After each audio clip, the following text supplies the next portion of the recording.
Sean todos bienvenidos a este video donde vamos a ver la conservación de la eficiencia energética en equipos de refrigeración desde la instalación hasta la operación del equipo. Bien, para este análisis vamos a tener en cuenta que ya hemos adquirido el equipo y ya lo que consta ahora o lo que se requiere ahora es conservar esa eficiencia energética que nos ha entregado el fabricante. Por tanto, durante la instalación, ¿qué debo tener en cuenta? Debo realizar los procedimientos correctos para la unión de tuberías y accesorios para de esta forma evitar las fugas de refrigerantes u obstrucciones en el interior de las tuberías, así como la colocación. Se deben colocar los soportes de las tuberías para las vibraciones y reducción de esfuerzos extras que comprometen la integridad del sistema. Entonces aquí yo debo aplicar las buenas prácticas de soldadura, donde debo tener el bombeo de nitrógeno y tener una muy buena habilidad para hacer las diferentes uniones. Por otro lado, como estamos instalando tuberías, entonces al momento de realizar la instalación de las mismas y accesorios debemos respetar el diseño o trazado que me dan en el plano, incluyendo las inclinaciones respectivas de los tubos horizontales, la ubicación de curvas, trampas, etcétera, y que estén de acuerdo con el diseño y no alterarlo, porque ya ellos vienen con una especificación adecuada para que se reduzcan las caídas de presión y asegurar el retorno de aceite a el compresor. El siguiente, ya hicimos la instalación, ahora vamos a hacer la carga de refrigerante. Entonces, cuando vaya a hacer la carga de refrigerante, también debo aplicar las buenas prácticas de refrigeración, sobre todo en los procesos de vacío, que llegamos a las condiciones que establece el fabricante, y específicamente en la carga del refrigerante. Entonces, en esta carga debemos asegurarnos la calidad del refrigerante y hacer un buen procedimiento para evitar la presencia de humedad y gases no condensables en el equipo, que reducen su eficiencia e incrementan los riesgos de seguridad, sobre todo ahora cuando estamos trabajando con refrigerantes inflamables. Ahora que hemos hecho la carga, hay que hacer la puesta a punto del equipo.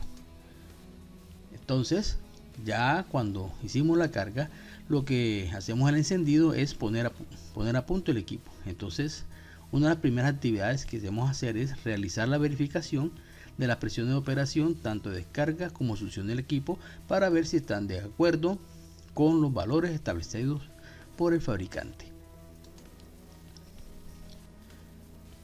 Después de ello, vamos a realizar los ajustes respectivos en el elemento de expansión para garantizar el flujo correcto de refrigerante, así como el control de los sobrecalentamientos y sus enfriamientos del equipo. Recordemos que estos hay unos procedimientos para poderlo realizar, donde tenemos que aplicar una carga térmica al recinto y de esta manera tener unos valores reales para así hacer las correcciones en las válvulas que sean necesarios.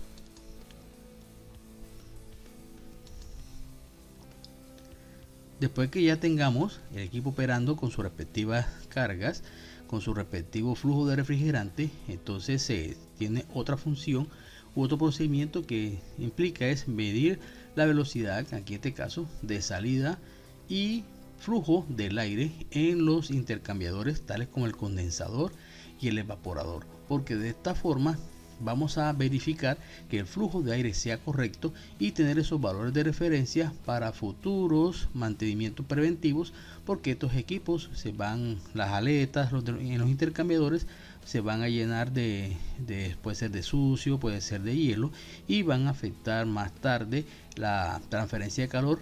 Y ya teniendo los valores, pues solamente hay que tomar nuestro anemómetro y verificando y comparando con los valores originales podemos determinar el tiempo para un mantenimiento. Con respecto a la parte eléctrica, se realiza la verificación de los desbalances de tensiones y corriente en los compresores, sobre todo. Entonces, en este caso tengo un compresor.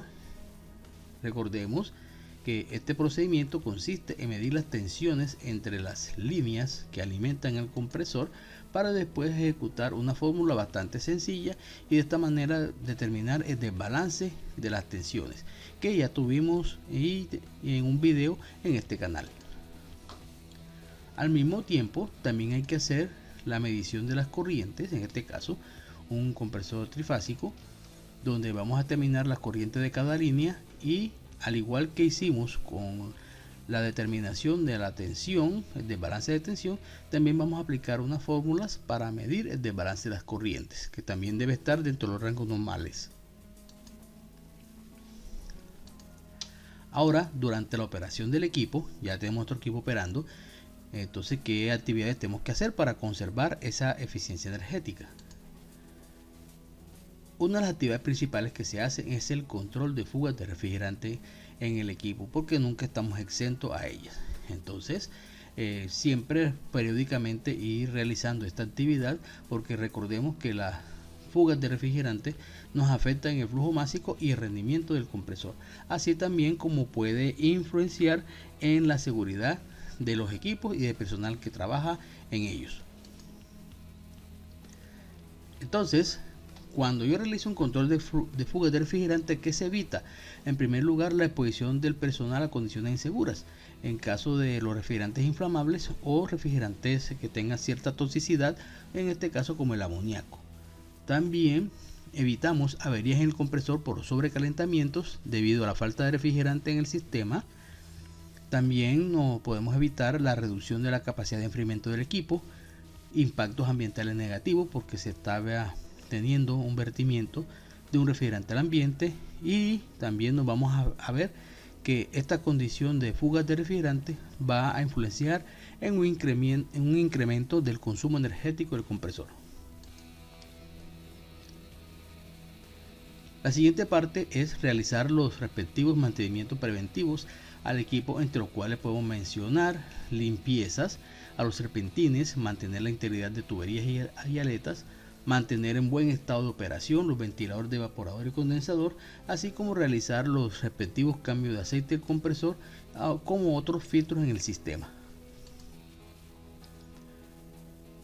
En el caso de los condensadores y evaporadores con problemas de intercambio de calor, aquí podemos ver este mapa donde se debe esa circunstancia a bloqueo del flujo del aire. Vean aquí, puede ser suciedad, deformaciones, que tenemos sucio, ¿ya? Deformación de las aletas, hielo como estamos observando aquí. También puede ser por bajo flujo de aire que tenemos, en este caso problema por los ventiladores, deformación de aleta de los ventiladores, deformación de aleta del mismo intercambiador. Entonces, ¿qué me va a producir en los condensadores? Me van a producir un incremento de la presión de descarga, incremento de la temperatura de descarga del compresor, incremento de la relación de compresión. Ya sabemos qué sucede cuando tengo una alta relación de compresión, mayor consumo energético por parte del compresor. Y en los evaporadores va a producir una formación acelerada de escarchamiento y hielo, reducción del flujo de aire en el evaporador, pérdida de la capacidad frigorífica, incremento del tiempo de operación del compresor y acumulación de aceite en el evaporador. Entonces, para verificar eso, aquí tenemos un diagrama de Molière de un equipo con problema de evaporación. Este verde indica la operación normal, pero cuando tengo un problema de evaporación, vean lo que pasa con mi diagrama de Molière. Pasa a esta parte azul que tenemos acá. Bien, entonces, ¿qué consecuencias tengo acá? En primer lugar, que se reducen las temperaturas de descarga y entrada al compresor. Antes estaban por aquí y ahora están por acá. Veámoslos acá, que estas son las temperaturas de descarga, temperatura salida de condensador punto C, y aquí tenemos los diferentes puntos. Bien, ahora vamos a ver qué otra consecuencia tenemos. Tenemos una reducción de los subenfriamientos del condensador y total. Veremoslo aquí, este era mi subenfriamiento, ahora pasa a este, así como las temperaturas de refrigerante a la salida del condensador y entrada de válvulas. Tengo una reducción leve en ellos. Ahora tenemos un leve incremento en la calidad de refrigerantes a la salida de la válvula. Antes estábamos aquí con una calidad, esta es la curva de calidad, y ahora con el problema de evaporación tenemos esta calidad aquí, que es mayor, lo que implica que tengo una mayor presencia de vapor a la salida de la válvula. Y ahora, con respecto a la salida del evaporador punto F y entrada al compresor, véanlo aquí, voy a tener una reducción de los sobrecalentamientos de evaporador de succión, así como las temperaturas de refrigerante a la salida del evaporador y entrada del compresor, sin tener en cuenta que también se da un incremento de la relación de compresión. Veámoslo aquí. Entonces, Desde ese punto de vista tengo bajas presiones de succión, miren aquí, bajas presiones de descargas y con un leve incremento de la relación de compresión. Bien, vamos a ver qué otras condiciones tenemos acá. Vemos que hay una reducción de la potencia del consumo eléctrico del compresor por las bajas presiones de operación y reducción del flujo másico refrigerante. Entonces, en un batímetro podemos ver que tenemos una leve reducción de la potencia de consumo, lo cual sería bueno, pero hay un inconveniente.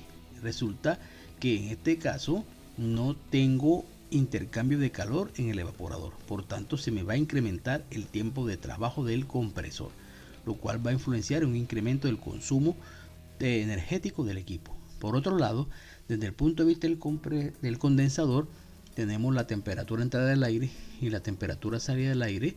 Entonces vamos a tener una drástica reducción del diferencial. Aquí el diferencial es de 7 grados, pero cuando tenemos esta situación, la temperatura de salida del condensador se reduce teniendo diferenciales menores de 4 grados Celsius, lo cual me está indicando que poco calor está llegando al condensador y por esa razón se da este efecto.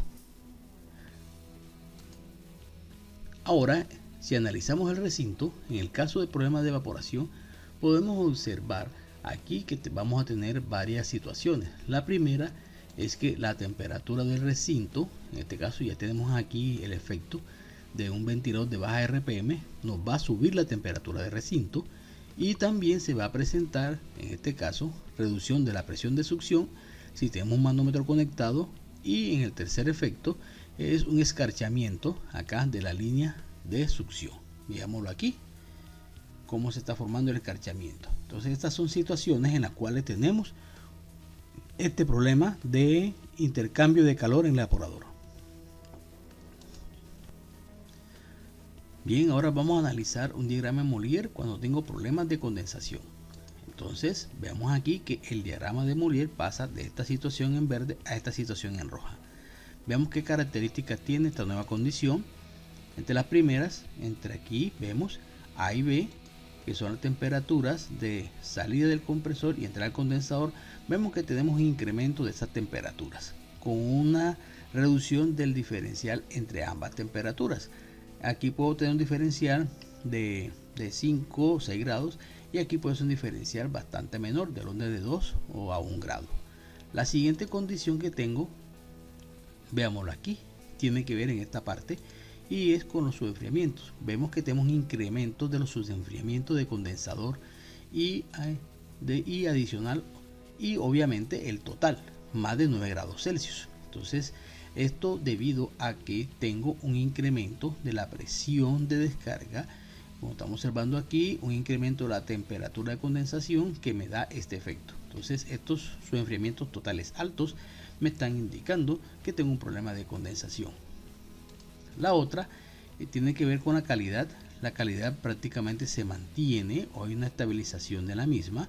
En este caso hay poca variación.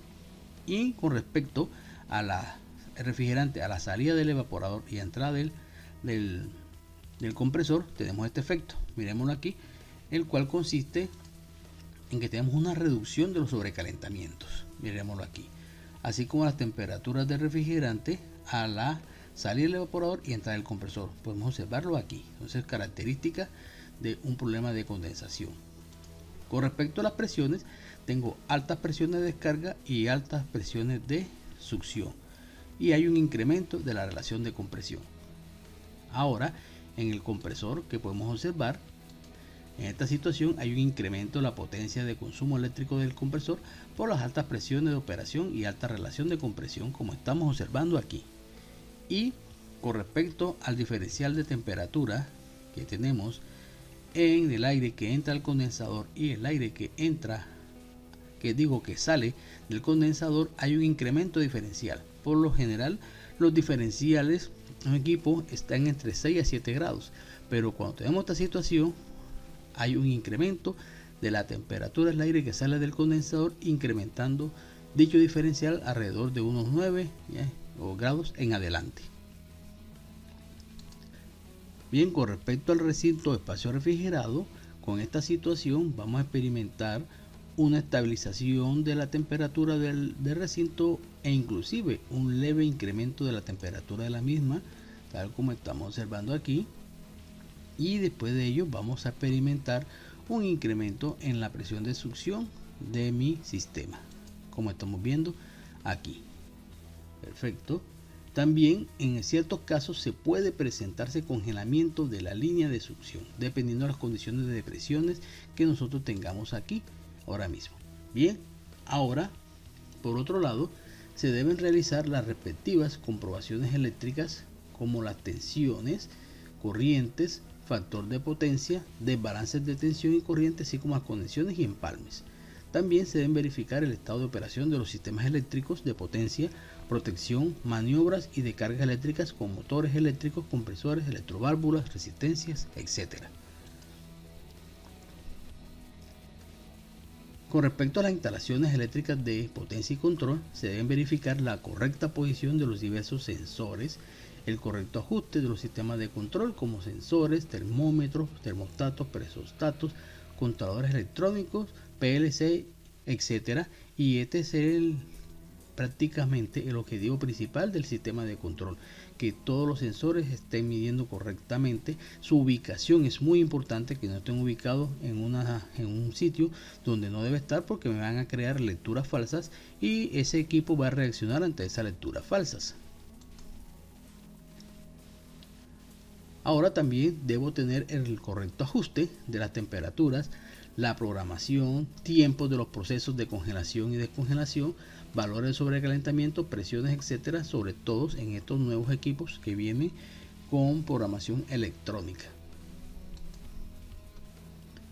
Ahora, cuando un sistema de refrigeración climatización eficiente o con estos equipos eficientes se obtienen los siguientes beneficios, como reducción de los costos de operación del equipo, una mejor conservación de los productos garantizando su calidad, una mayor vida útil de los componentes y accesorios del equipo. Tenemos impactos ambientales positivos por la menor emisión de gases de efecto invernadero. También tenemos un fortalecimiento de la seguridad y el bienestar en el espacio laboral, y tenemos en algunos casos beneficios tributarios dependiendo de la legislación del país. O sea, vean todos los beneficios que tenemos nosotros al tener un equipo eficiente. Por tanto, en resumen, ya con un diseño integral correcto, sumado a un adecuado mantenimiento, se optimiza el consumo energético, se protege la inversión y se prolonga la vida operativa de los equipos de refrigeración y climatización. Por tanto, el mantenimiento es muy importante, porque es el que nos está asegurando la vida útil del equipo de refrigeración o climatización. Bien, agradezco mucho la atención a este video. Recuerden que mi conocimiento y entrenamiento es mi seguridad, y no olvidar su like si les gustó el mismo.